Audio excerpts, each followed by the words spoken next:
lore designer for The Witcher 4 wants to punch gamers, has nasty history calling fans scum. Well, here we go again with these fan-hating game devs. They'll never learn.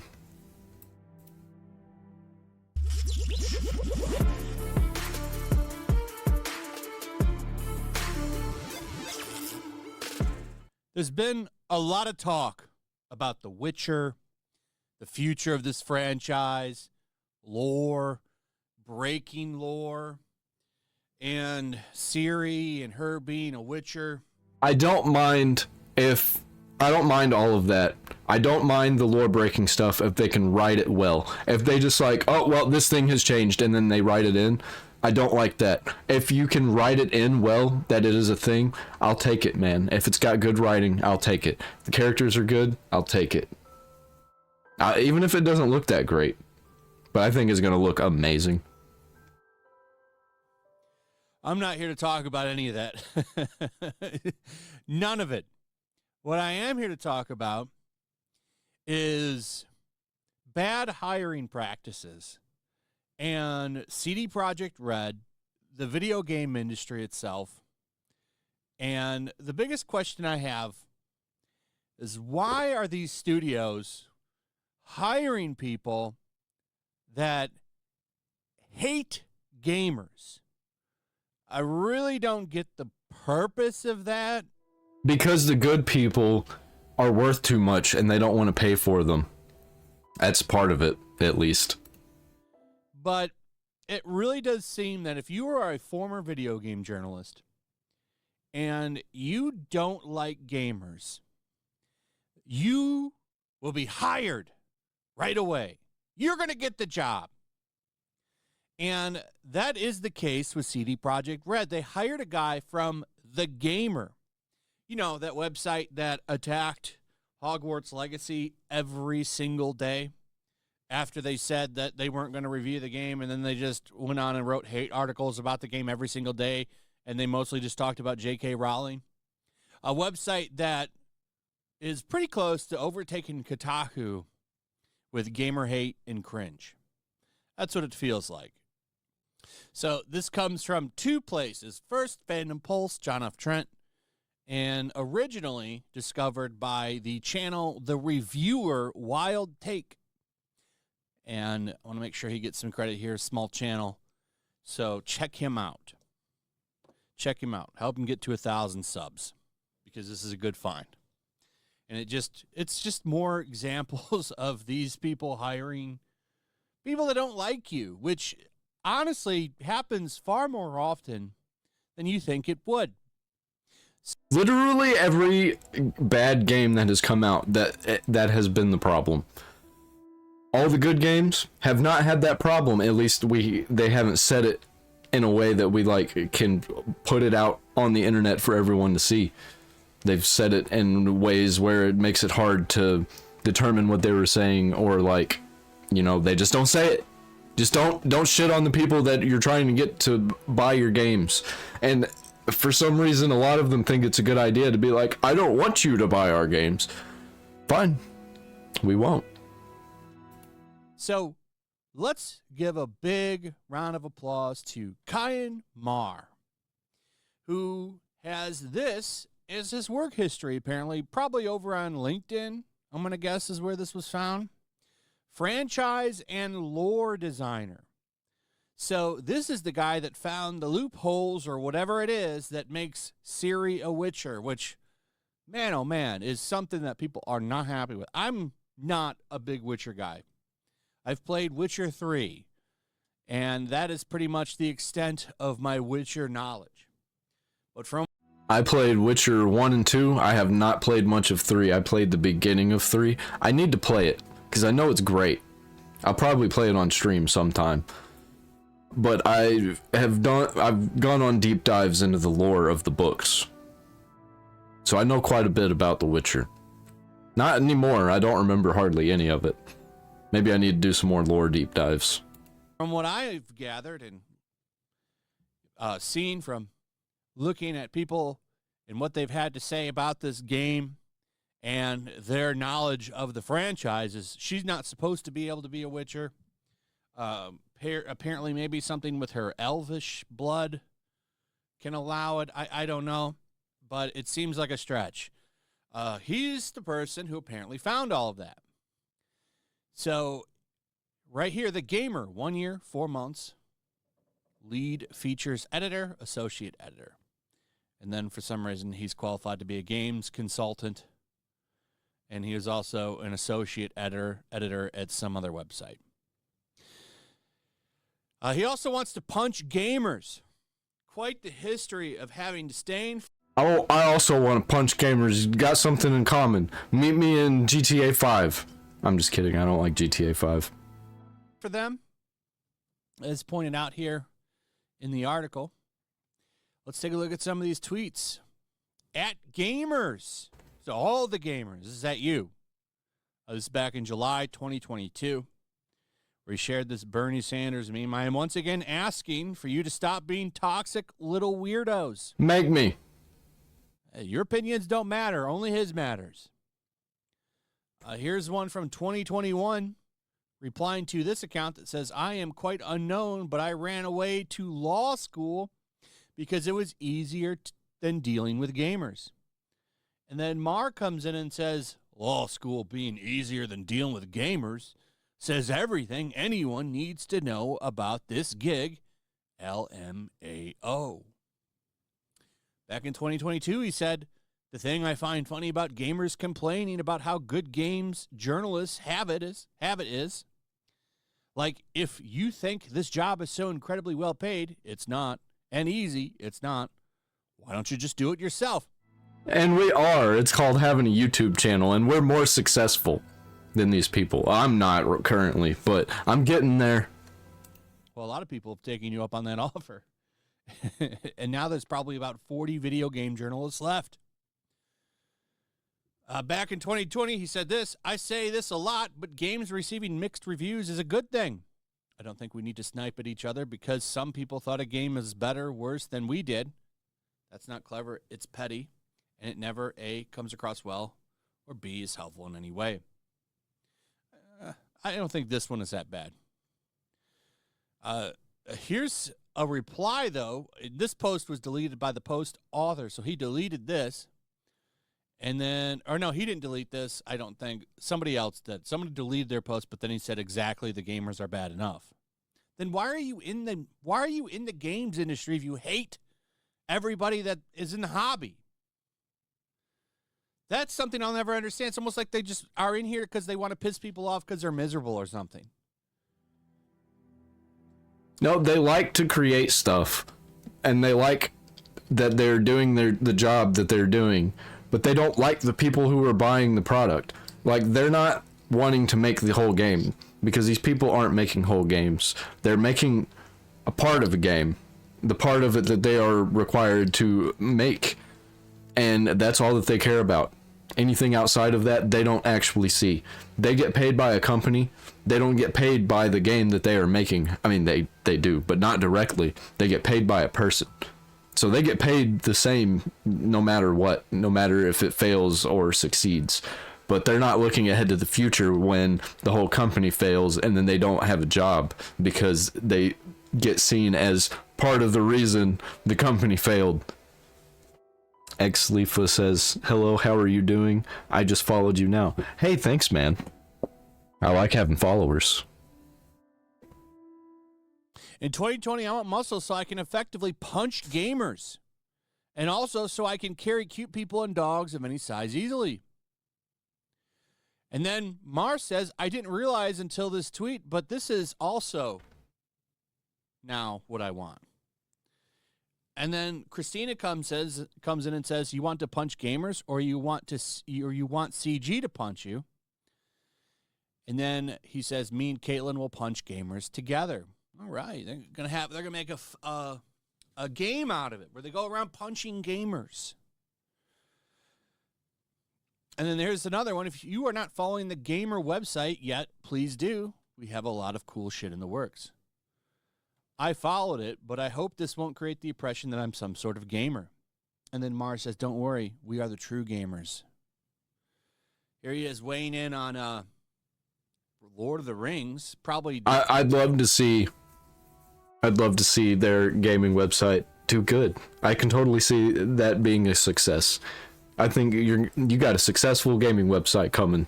This person, Cyan Mar or Cyan Cayenne, I don't know.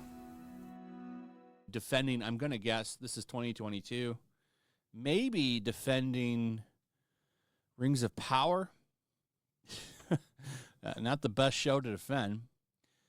A Tolkien fan. I watched Rings of Power, man. I watched both seasons. I don't know why. Maybe it's because I wanted to make a YouTube video about it, but when I got done, I was like, man, I'd want to wipe this from my brain. I don't even want to talk about it. Obsessed with accuracy are so effing weird. Nobody cares about this adaptation. Why do you care about the adaptation then? The only reason you're upset about Rings of Power is because critiquing it allows you to pretend your vitriol and bigotry have value. What's also funny is that the loudest Tolkien fans online constantly tell on themselves, you read the books? Yeah, cool. So you know Sam has dark skin. How accurate was it to cast Sean Astin then? What's that? Speak up, please. I can't hear you. Where are you going? I don't know if that's true or not because I don't read the Lord of the Rings books. I think they're hard reads, and I'm sure I'm going to get some hate for that. But the movies I like. I've read the books. I don't remember nothing. I remember very little. I've read Lord of the Rings and The Hobbit, but that was all the way back in high school, and it was very, very difficult to read. I think half of it I didn't actually read. I was just looking at the words. I had to read the books before. I just couldn't get through them. Like every other page is the titles of a person and shit. I just didn't care for it. I'm not hating on it. I just I didn't have fun reading those books. I don't have fun reading those books. Here he is getting annoyed about The Witcher show.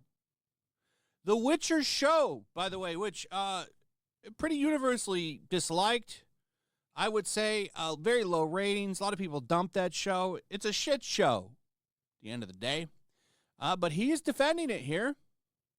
Annoys me when people say Netflix's Witcher writers don't respect the lore. They have made sweeping changes, yes. Some of them have been questionable. Others have been outright bad. They respect it as an outdated classic, but they feel like it is not suited for the modern audience and that they could do better at making a story for the modern audience. And how'd that go? But it's crystal clear that they love and respect the books. Well, and that is a lazy criticism. How is it clear that they love and respect the books if they've made sweeping changes and some of them have been outright bad? He's just defending it because people that love it hate it. You seeing a pattern here? Are you seeing a pattern? Here he is talking about Harry Potter. Got all kinds of bad takes. The thing that will never cease to amaze me about people who tirelessly defend Harry Potter is that they'll say, but you used to like it.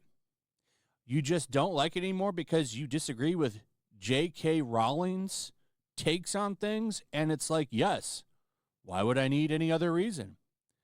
I kind of get the nostalgia and cultural attachment. I was at midnight launches for the books as a kid, and I watched films more times than I could count. But it's very weird to say this thing I liked as a child, an adjustment, and everything adjacent to it, no matter how immoral it is infallible. It's just a bad take machine, this guy. Here's some more. So much. I'm not going to keep going. There's so many bad takes on here. And it goes all the way from 2020 to 2023. Because I was originally going to say maybe the guy's changed, right? But I wasn't looking at all the dates when I first read through this. Like, it's consistent from 2020 all the way up to 2023. This guy just does not like people that are fans of shit. Oh, he's mad here about pronouns. You're an adult who loses their mind at the concept of pronouns, which everyone everywhere thought all. I think this guy and people like this guy just get off on being mad at things.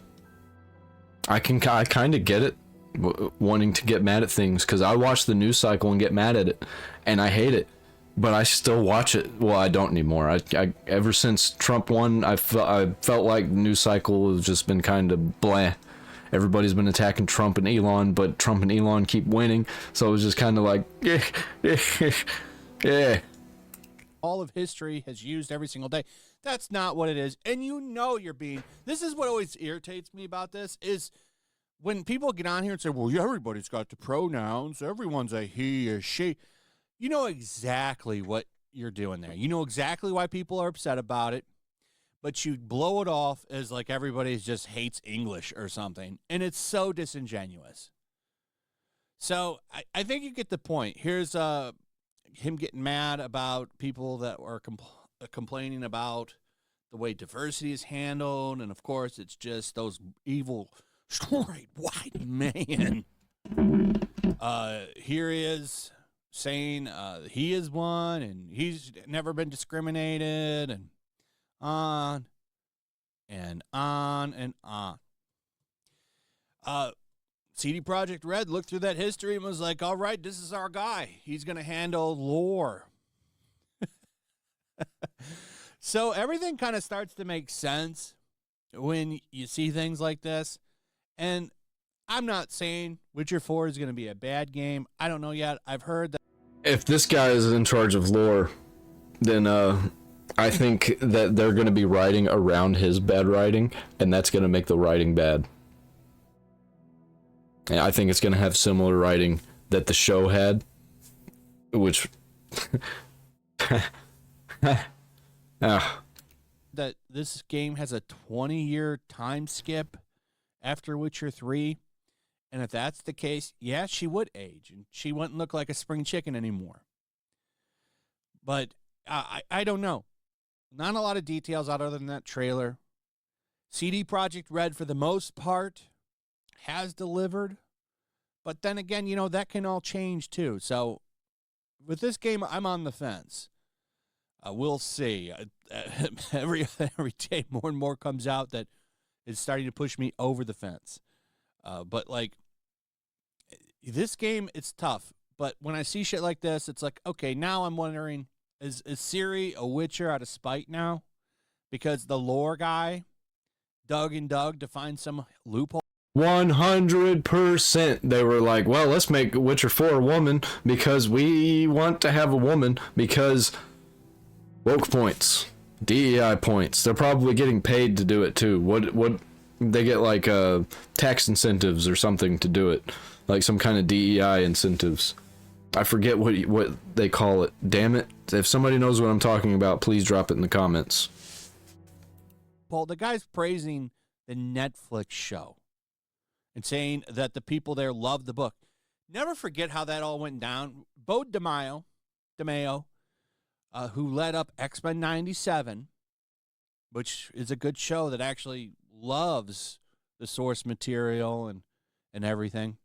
That guy was a part of The Witcher's writer room. And what did he say? Oh, they have contempt for fans. They wanted to use it to push feminism, all that shit. I don't remember if he said that exactly, but he did say that the people in there, they weren't fans of the fans, and they weren't fans of the material. But here is this guy who wasn't in the room saying that they have a deep love for the books. Okay. Sure, pal. Anyway, it's tough to say, man. I would hope this game... They have no idea what the book's about. No shot that any of these people have ever probably even read a single book, let alone the Witcher series. They probably maybe watched a 30-minute YouTube video, a quick rundown on the entire lore of The Witcher, just to, you know, have that fresh in their minds. But there's no shot that these people have any idea what's in these books. I bet they don't even know what the covers look like. Game is good, because Witcher 3 is pretty damn good. I hope this is a great game. But I'm starting to see cracks. I hope it's not. And I don't even want to try to defend it. I was just trying to be sensible. Like, let's wait and see. This game's at least like 2 or 3 years away. But man, then you find out they took a guy from The Gamer who just isn't. 2 or 3 years away. Like, why do they announce it then? I'm tired of these games getting announced way before they're getting released. Like 6 months at the most, man. I'm getting sick of this crap. Is not a fan of fans, and put him in charge of lore. It's like, I don't know, should I be excited for this? I don't know. Anyway, let me know what you guys think about all of this. I'd like to hear from you. Also, if you would, please like, subscribe, share the video. Make sure you're still subscribed. Hit that notification bell. We'll see you on the next one. Peace. Witcher 4 is doomed. CD Projekt Red is doomed. It's I don't know what happened. Like they can't be the same company. It's got to be all different people working there than the people who worked on Witcher 1, 2, and even 3. It's got to be all different people. Got to be different people running it. What did Cyberpunk do? I know Cyberpunk had some wokeism in it, but that was like before COVID. After COVID happened, it got real bad. Everybody was just putting it in all the time. I think people became terminally online during COVID, and it broke their brains. I don't know. I'm not going to be playing it. I hope it's bad. I hope it's good. I hope it's great. But I also hope it's bad. I can go for either one. Either way, I'm going to make a video on it. Multiple videos.